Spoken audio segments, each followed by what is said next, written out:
Hebreus capítulo 10, do verso 26 ao verso 31.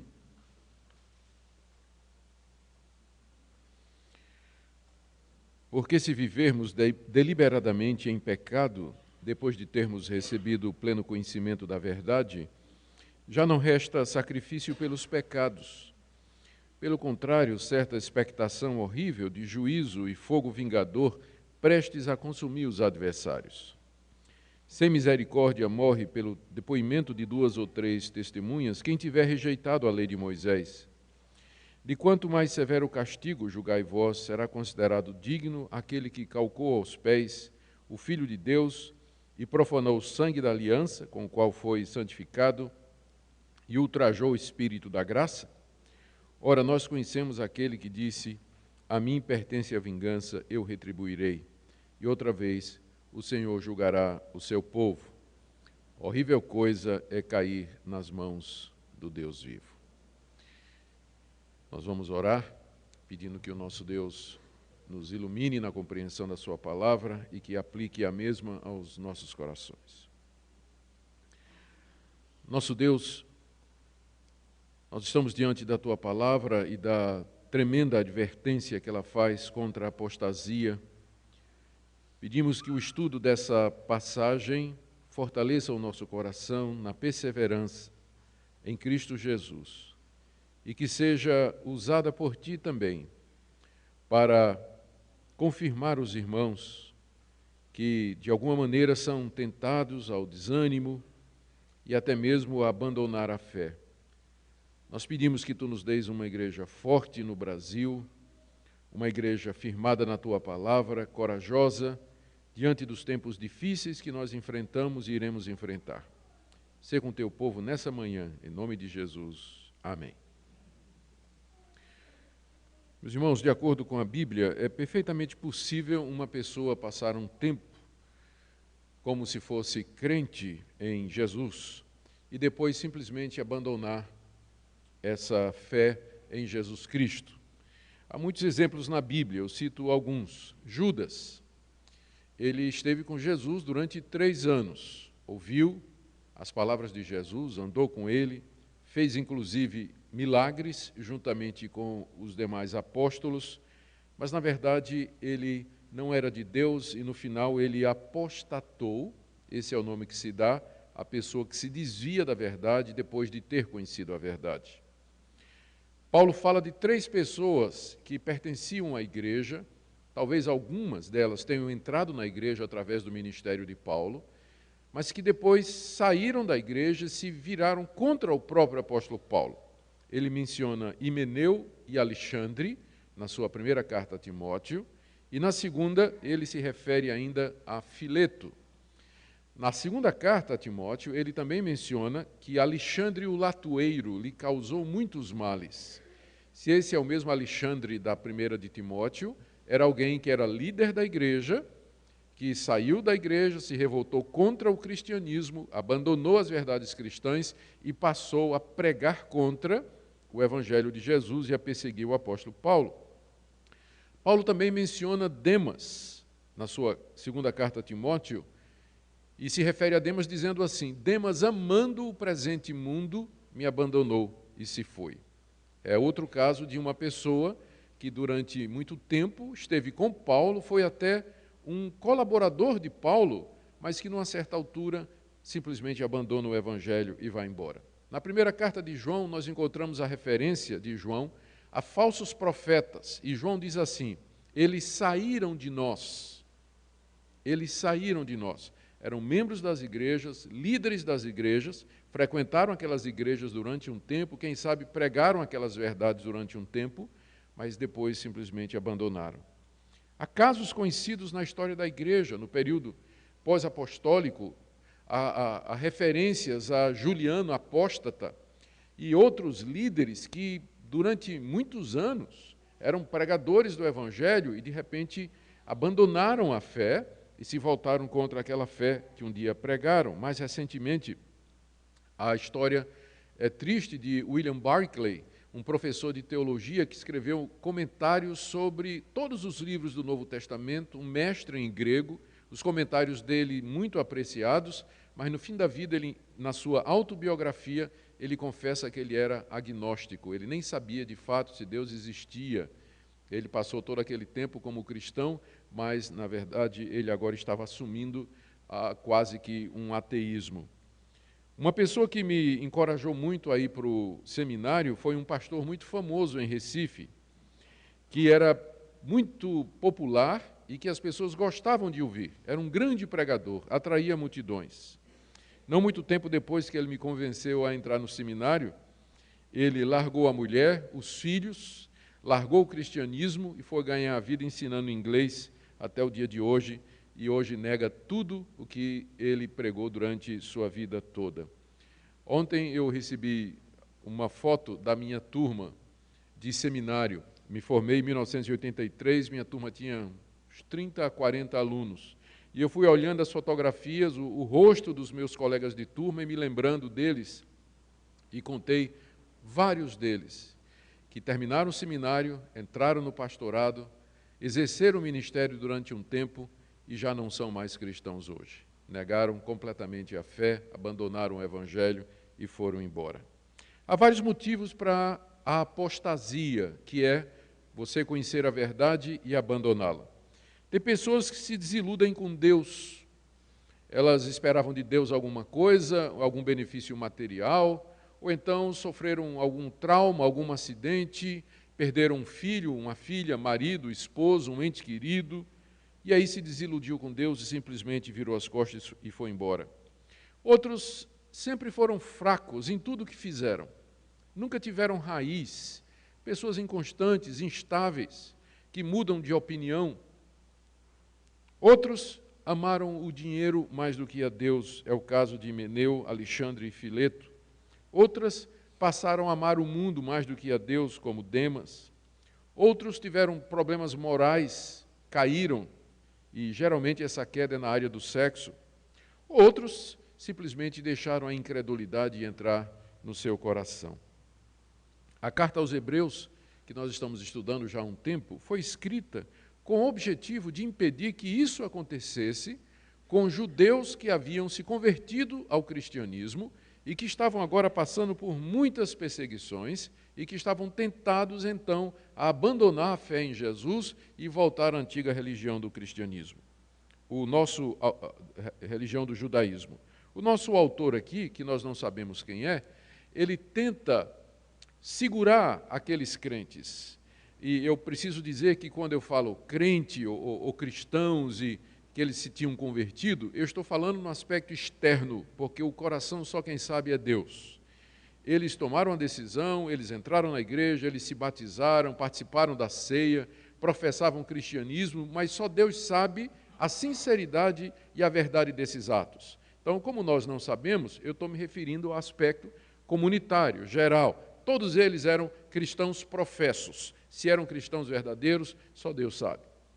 Mas o que essa carta tenta fazer é evitar que aquela comunidade de judeus convertidos ou que se diziam crentes em Jesus abandonassem a fé e voltassem à sua antiga religião. O nosso autor emprega vários argumentos aqui na carta. Ele fala da superioridade do cristianismo, ele fala que a antiga aliança já passou, ele fala que o judaísmo ele não era apenas uma sombra, um tipo, mas o que Deus estava planejando mesmo desde o início era a vinda de Jesus, seu filho, e agora se abandonassem Jesus e voltassem para o judaísmo, eles estariam abandonando a revelação final e maior de Deus por aquilo que era provisório, aquilo que era secundário e passageiro. Na nossa última mensagem, que foi no capítulo 10, do verso 19, do verso 1 até o verso 25, nós vimos 3 exortações que o nosso autor faz aos seus leitores. Primeiro, que se aproximem de Deus com sincero coração, no meio de todas as lutas que eles estavam passando, capítulo 10, verso 22. Segundo, que ficassem firmes na fé, sem deixar que as circunstâncias e a perseguição os demovessem daquela fé, capítulo 10, verso 23. E que eles se exortassem mutuamente para fazer o bem e para permanecer firmes, 10, de 24 a 25, o verso 25 especialmente, ele diz: não deixem de se congregar, não deixem de participar das reuniões da igreja, porque lá vocês encontrarão apoio mútuo, vocês serão exortados mutuamente, e isso vai significar encorajamento para que vocês permaneçam firmes na fé. Hoje nós veremos mais um argumento da carta aos Hebreus contra a apostasia, e que é o juízo nas mãos do Deus vivo. Ou seja, o apóstata, ele sofrerá, ele cairá nas mãos do Deus vivo. E ele termina dizendo: que coisa horrível é cair nas mãos do Deus vivo. E é o que acontece com os apóstatas. Vamos então ao nosso texto. Aqui nós temos 4 partes nessa passagem. Na primeira, o nosso autor mostra a gravidade do pecado da apostasia, está no verso 26. Depois ele mostra o terrível destino que aguarda o apóstata, final do verso 26 e verso 27. Depois ele fala da seriedade do pecado de apostasia, fazendo uma comparação com a apostasia no Antigo Testamento. E por último, ele faz uma descrição do caráter vingador de Deus. Deus não é um Deus que olha para essas coisas de maneira superficial. Deus leva muito a sério esse tipo de coisa. Então, são 4 partes. Vamos começar, então, com o verso 26, quando o nosso autor diz assim: porque se vivermos deliberadamente em pecado, depois de termos recebido pleno conhecimento da verdade, já não resta sacrifício pelos pecados. Aqui a descrição do pecado da apostasia. Eu preciso dizer, logo de saída, que a carta aos Hebreus não está aqui se referindo aos pecados que as pessoas cometem depois que elas se tornam crentes. Porque mesmo depois de crentes, depois de professarmos a fé em Jesus, nós ainda tropeçamos em muitas coisas. Não é disso que ele está falando. Ele está falando do pecado voluntário, deliberado, proposital, de alguém que, depois de ter conhecido a verdade, abandona essa verdade. Não se refere aos crentes que caem em pecado, se entristecem, se arrependem, se sentem mal, pedem perdão a Deus, se levantam e continuam. Isso é outro assunto. O que ele está dizendo aqui é uma coisa, ele se refere aqui a uma coisa muito pior, muito pior. O que há de tão terrível nesse pecado, a ponto dele, no final dessa passagem, dizer que estas pessoas vão cair nas mãos do Deus vivo e que isso é uma coisa horrível? Primeiro, porque isso aqui é uma atitude contínua e não um ato isolado. Ele diz no verso 26, se vivermos em pecado. Não está falando do pecado ocasional que eu já mencionei, nos quais nós incorremos durante nossa vida. Mas é uma vida em pecado, é uma atitude, é uma maneira de viver e de ser, que é marcada pelo pecado. E esse pecado não é um pecado que foi cometido sem querer, mas ele diz no verso 26, se vivermos deliberadamente, ou seja, é algo que é feito de propósito, intencional. E mais, em terceiro lugar, depois de ter, ainda verso 26, depois de termos recebido o pleno conhecimento da verdade. Então, é importante perceber a que pecado, então, o nosso autor se refere. Se refere às pessoas que, depois de terem recebido o pleno conhecimento da verdade, elas ouviram o Evangelho, ouviram a respeito de Cristo, elas aceitaram aquilo, se batizaram, participaram da ceia, participaram da igreja, ou seja, elas tiveram não só o pleno conhecimento da verdade, mas a experiência de viver na comunidade da verdade. E uma vez feito isso, elas viraram as costas para isso, abandonaram a verdade e fizeram isso de maneira proposital, deliberada. Elas sabiam o que estavam fazendo. E passaram a viver, então, nesse estado de incredulidade, rebelião, revolta contra Deus. É isso que a Bíblia chama de apostasia. Apostasia. Segundo lugar, o nosso autor mostra o destino terrível que aguarda os apóstatas. O que vai acontecer com os apóstatas? São 2 coisas que ele diz aqui no verso 26, uma, e no verso 27, outra. No verso 26, no final desse verso, ele diz assim: já não resta sacrifício pelos pecados. Já não resta sacrifício pelos pecados. No caso, por esse pecado em particular, já não tem mais sacrifício para ele, sacrifício que possa pagar esse pecado, que possa anular esse pecado e servir de base para o perdão, porque os pecados, porque os sacrifícios do Antigo Testamento, feitos em Israel, eles já haviam cessado. Se aquele judeu que creu em Jesus e creu no sacrifício de Jesus, ou pelo menos disse que creu, foi batizado em nome de Jesus e tinha alguma expectativa de ser perdoado, ele abandona aquilo e volta para a sua antiga religião, onde lá no templo de Jerusalém os animais eram sacrificados, aqueles sacrifícios já não tinham mais valor, porque o verdadeiro sacrifício já foi feito, que foi o sacrifício de Cristo. E uma vez que Cristo morreu na cruz, os sacrifícios de animais não tinham mais valor. Então já não resta sacrifício pelos pecados, porque aquela pessoa estava abandonando o único remédio que podia curar a sua doença. Virou as costas para a única solução existente para o problema do seu pecado. Ele jogou fora a única tábua de salvação para a sua situação de afogamento na perdição. Imagine isso, uma pessoa morrendo afogada na represa de Guarapiranga, chega o policial num jet ski ou num barco e joga uma boia para a pessoa se salvar, e a pessoa simplesmente empurra a boia e diz: eu não quero. Já não resta salvação, já não tem pagamento, já não tem remédio, porque ela rejeitou a única coisa que de fato poderia salvá-lo. Então, qual é o destino do apóstolo? Primeiro, é morrer sem perdão. Morrer sem perdão. Não haverá perdão para ele.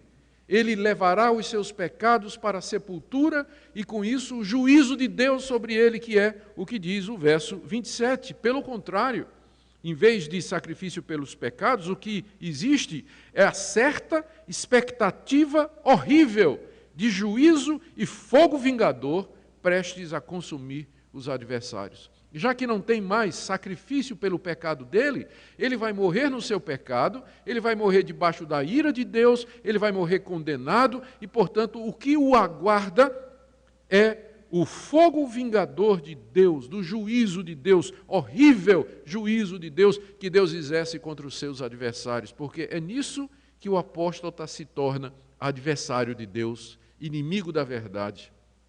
Por isso, não há perdão para ele. E depois da morte, o que o espera é o juízo horrível, como um incêndio, um fogo que devora e consome os inimigos. Nem sempre o apóstata está consciente disso. Na verdade, ele se sente bem, ele acha que fez a coisa certa. De vez em quando, algum apóstata, ele sabe o que é que o aguarda, como, por exemplo, o rei Saul no Antigo Testamento, que foi ungido, que o Espírito de Deus veio capacitá-lo para ser rei em Israel. Durante um tempo, ele fez a vontade de Deus, mas à medida que o tempo passava, se mostrou que o seu coração não era reto diante de Deus. Ele começou a fazer o que não devia e começou a deixar de fazer o que devia, começou a se afastar de Deus, até que finalmente Deus disse: eu não tenho mais prazer nele. E diz que Saul tinha crises de depressão terrível, de angústia. Era um homem angustiado, era um homem oprimido, um homem violento até, e morre se suicidando, tirando a sua própria vida, porque não conseguia viver mais com aquela angústia que havia no seu coração. Às vezes acontece isso com o apóstata, ele sabe o que ele fez, ele sabe o que é que o espera, e isso angustia, mas na maioria das vezes o apóstata se sente seguro, porque ele nega a Deus, e se ele nega a Deus, ele não tem o que temer, porque se Deus não existe, ou se o Deus que existe não é um Deus que toma vingança dos seus adversários, então ele não tem com que se preocupar depois da morte. Mas a verdade é que, se ele vira as costas, se você ou se eu virarmos as costas para o Senhor Jesus Cristo, o Filho de Deus que veio ao mundo para nos salvar, já não resta sacrifício pelos meus pecados e pelos seus, mas só a expectativa do juízo terrível de Deus, como uma fornalha que consome tudo após a morte. terceiro lugar, o nosso autor faz uma comparação entre a seriedade desse pecado de apostasia contra Cristo com o pecado de apostasia no Antigo Testamento. Esse ponto é importante porque os judeus a quem essa carta se destina conheciam muito bem o Antigo Testamento, todas as suas leis e todas as suas regras. E aí eles conheciam o que estava escrito lá em Deuteronômio, capítulo 17, versos de 2 a 7, onde Moisés diz assim: se um israelita deixar de seguir a Deus e começar a adorar o sol, a lua, as estrelas, e se prostrar diante de ídolos, ou seja, se o israelita apostatar, abandonar o verdadeiro Deus e se curvar diante de outros deuses, então ele terá de ser apedrejado. A pena é a pena de morte, não tem sacrifício por esse tipo de pecado. No Antigo Testamento, Moisés prescreveu sacrifícios de animais por vários tipos de pecado. Se a pessoa cometesse um determinado pecado, ela ia no templo ou no tabernáculo, levava um animal, o sacerdote sacrificava e declarava o perdão para aquela pessoa. Vários tipos de pecado eram possíveis de ser purificados e perdoados através de sacrifícios de animal. Mas tinha alguns pecados para os quais não tinha sacrifício previsto na lei.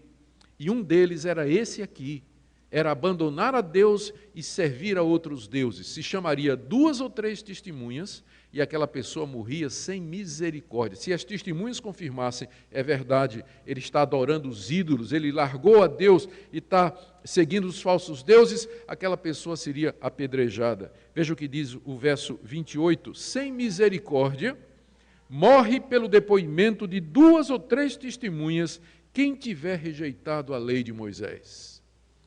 Ou seja, o israelita no Antigo Testamento que rejeitasse a lei de Moisés, onde se ensinava que só há um Deus e onde se ensinava a verdadeira religião, ele, pelo depoimento de 2 ou 3 testemunhas, seria morto sem misericórdia.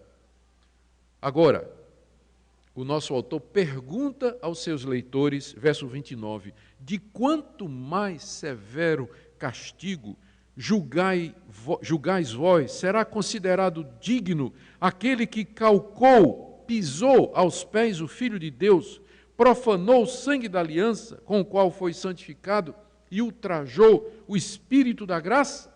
Se no Antigo Testamento, quer o período anterior, quer o período de figuras, de símbolos, de tipos, onde Deus ainda não havia se revelado tão claramente, onde Cristo não era tão claramente exposto e dado ao povo de Deus, se naquela época quem abandonasse aquela revelação era apedrejado e morto sem misericórdia, o que dirá então daquele que agora conheceu o Messias, recebeu o pleno conhecimento da verdade?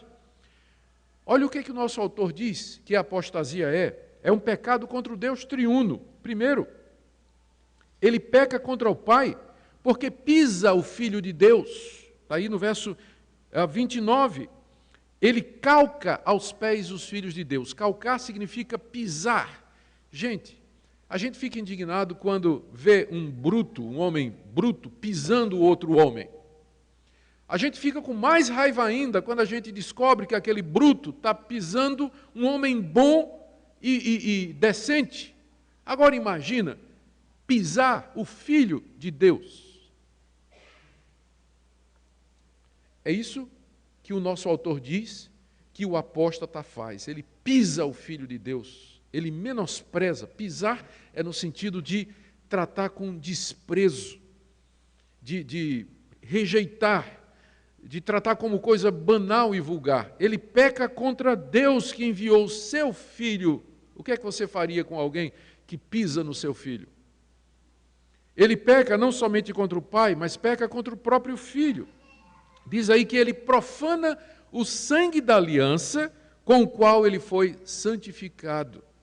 Ele profana o sangue de Cristo. Profanar no original significa considerar como uma coisa vulgar e comum. O sangue de Jesus não era um sangue vulgar e comum, era o sangue de Deus, era o sangue do Filho de Deus. Talvez aqui isso signifique a negação da divindade de Cristo. A pessoa tinha sido santificada no sangue de Jesus, no sentido de que ela professou que cria em Cristo, ela aceitou a palavra da pregação evangélica, ela foi batizada em nome de Jesus, ela participou do pão e ela participou do vinho, que é o símbolo do sangue de Jesus.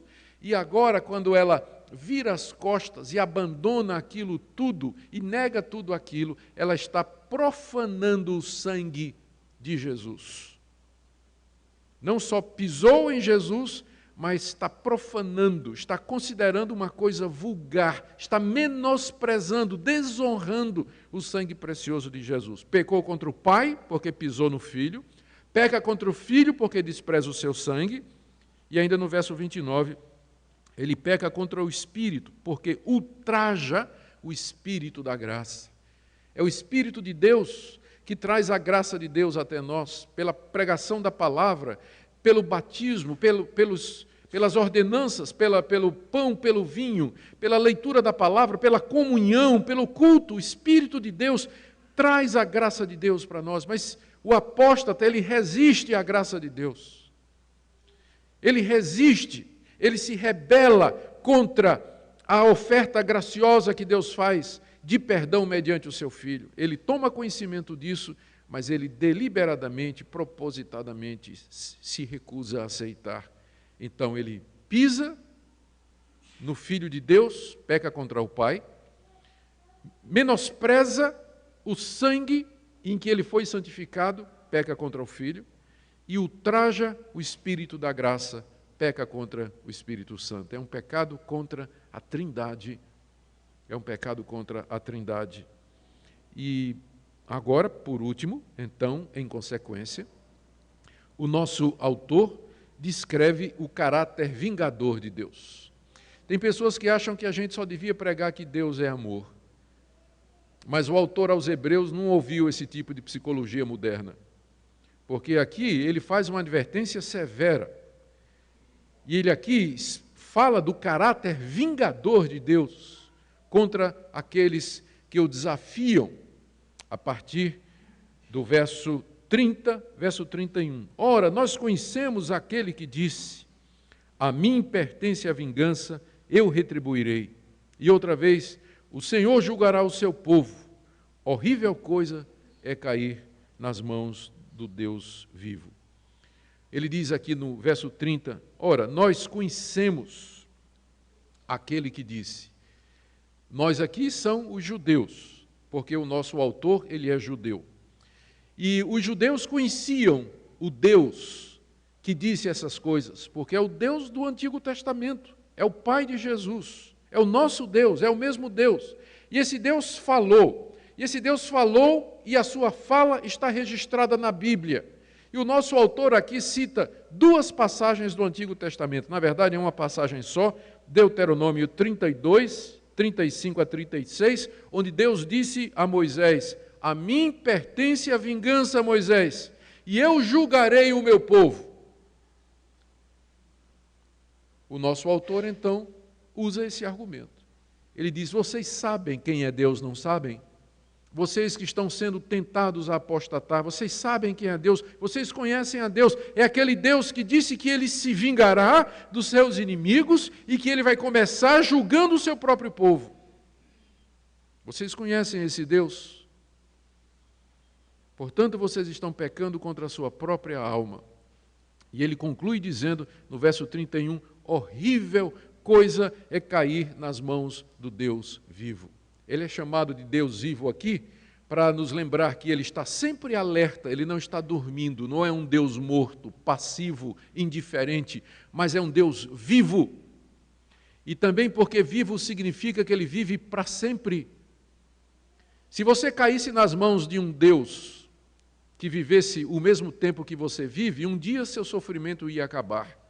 Mas cair na mão de um Deus vivo, que vive para todo sempre, o seu sofrimento é eterno. Esse Deus vivo pode lhe fazer feliz eternamente, mas ele também pode fazer você sofrer miseravelmente eternidade afora. Por isso que é horrível cair nas mãos do Deus vivo.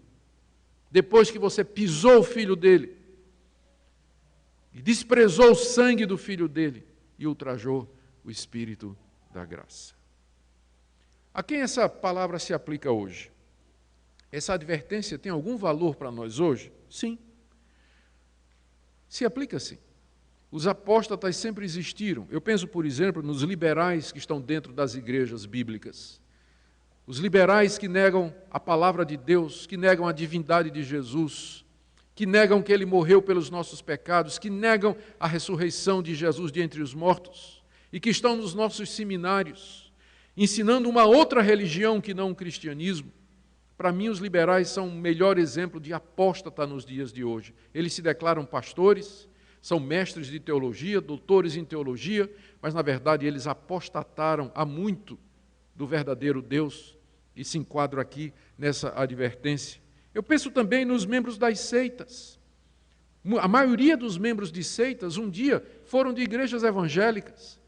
Um dia aquela pessoa recebeu na porta da sua casa alguém dizendo, eu queria só compartilhar aqui um folheto, dizer alguma coisa, sim, vamos entrar. E aí a pessoa, o falso profeta entra, começa a conversar e desvia aquela pessoa da verdade. Ele vai agora para uma seita, onde lá ele vai aprender que Jesus não é Deus, que Jesus não morreu pelos nossos pecados, que a Trindade não existe. Muito membro de seita é apóstata. Um dia conheceu plenamente a verdade e abandonou essa verdade. Eu penso também em pessoas que nasceram no lar evangélico, foram criados na igreja, desde criança, ouviram a verdade do Evangelho. Adolescentes ouvindo, domingo após domingo, a palavra de Deus. Jovens ouvindo, domingo após domingo, a palavra de Deus, e outras vezes durante a semana, mas numa certa altura toma uma decisão deliberada, proposital. Eu não quero, eu não creio, eu quero viver a minha própria vida, e vira as costas e vai embora. Eles estão rejeitando a única coisa que de fato poderia salvá-los. E, portanto, já não resta mais sacrifício pelos seus pecados. Eu termino aqui com uma palavra para os que estão sendo tentados a apostatar. A tentação da apostasia é constante. Não pense que isso aqui está longe de você. Isso está mais perto do que você pensa. Lembre-se da grande quantidade de pessoas que um dia estiveram nas igrejas e que hoje não estão mais. Pense nisso. Então, minha primeira palavra é para você que se diz cristão, mas que negligencia os meios de graça, que não persevera, que não luta. Ler a Bíblia todo dia, orar a Deus, buscar comunhão com Deus, procurar ter comunhão com os irmãos, são os meios que Deus nos deixou para que nós ficássemos firmes, para que a gente não caia dessa situação. Às vezes, e aqui a minha segunda palavra é para os que estão sofrendo, às vezes o sofrimento, a dor, a doença, a perda, a contrariedade faz com que a pessoa questione Deus e a sua bondade. E não são poucos os que viraram as costas para Deus porque acharam que Deus foi injusto com eles. Algum desastre, alguma tragédia pessoal na sua vida. E aqui uma palavra especial aos jovens que vão para as universidades. As estatísticas nos Estados Unidos dizem que mais da metade dos jovens evangélicos que entram nas universidades se tornam ateus ou agnósticos ou desigrejados. É um lugar onde a sua fé vai ser testada. É um lugar onde você vai ter professores agnósticos, materialistas, ateus, que vão tentar arrancar a fé do seu coração. Você tem que se preparar para isso. A apostasia é uma coisa muito real.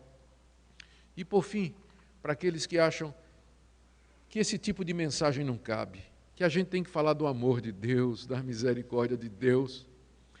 Queridos, a tarefa do pastor é dizer o que Deus diz. Eu não posso me calar quando Deus fala, e também não posso falar quando Deus se cala.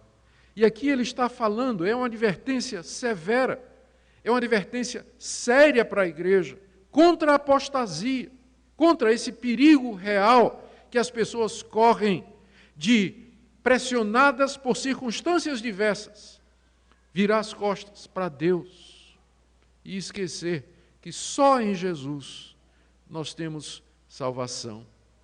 Um dia Jesus virou-se para os seus discípulos e perguntou: vocês também querem me abandonar? Porque muitos da multidão que seguia Jesus Seguiam Jesus quando Jesus multiplicava pão, mas quando Jesus começava a pregar, eles iam embora. Aí Jesus então perguntou para os seus discípulos: vocês também querem me abandonar? E qual foi a resposta de Pedro? Senhor, para onde iremos nós? Tu tens as palavras de vida eterna. Fique firme nessa convicção. Horrível coisa é cair nas mãos do Deus vivo. Que Ele nos guarde do mal, que Ele nos guarde da apostasia. Amém.